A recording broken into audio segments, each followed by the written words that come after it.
IPL 19వ season ముగిసిన రికార్డుల గురించి మాత్రం చర్చ జరుగుతోంది. ఈసారి ఐపీఎల్లో పరుగుల మోత మోగింది. కొందరు ఆటగాళ్లు రికార్డుల వేటలో దూసుకుపోయారు. సీజన్లో బ్యాటింగ్ స్ట్రైక్ రేట్ 156.34. గతంలో ఎప్పుడూ ఈ రేంజ్లో నమోదు కాలేదు. అయితే విదేశీ ప్లేయర్ల కంటే భారత ప్లేయర్లే కుమ్మేశారు. స్ట్రైక్ రేట్ పరంగా దుమ్ము రేపారు. భారత ప్లేయర్ల స్ట్రైక్ రేట్ 157.10. ఓవర్సీస్ బ్యాటర్ల స్ట్రైక్ రేట్ 154.71.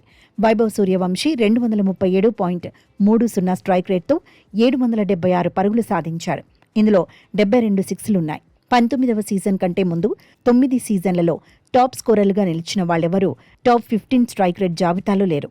స్ట్రైక్ రేట్ పరంగా వైభవ్ తర్వాత ఉత్తమంగా ఉన్నది రొమారియో షెపర్డ్. అయితే ఇద్దరి మధ్య 706 పరుగుల వ్యత్యాసం ఉంది. ఈసారి 65 ఇన్నింగ్స్ల్లో 200, అంతకంటే ఎక్కువ స్కోర్లు నమోదయ్యాయి. గత సీజన్ కంటే ఎక్కువగా 13 ఇన్నింగ్స్ల్లో 200 పరుగుల మార్క్ టచ్ అయింది.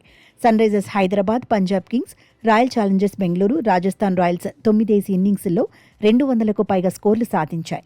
9 ఇన్నింగ్స్లో పంజాబ్, రాజస్థాన్ బౌలర్లు 200కు పైగా పరుగులు ఇచ్చారు.